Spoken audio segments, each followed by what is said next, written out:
Green Community Centre was born from the assembly meetings. The centre is becoming really important to people. Getting in the party spirit early.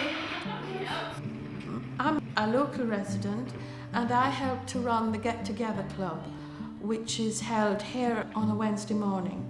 This is a drop-in session for folk who need support to live independently.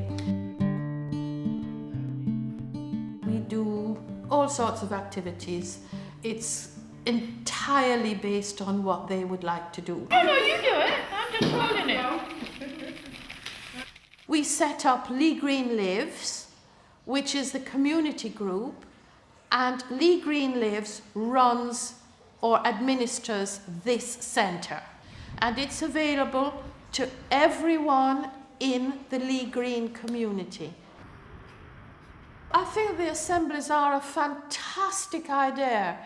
It gives ordinary residents the chance to have their say. We've achieved such a lot through our assembly.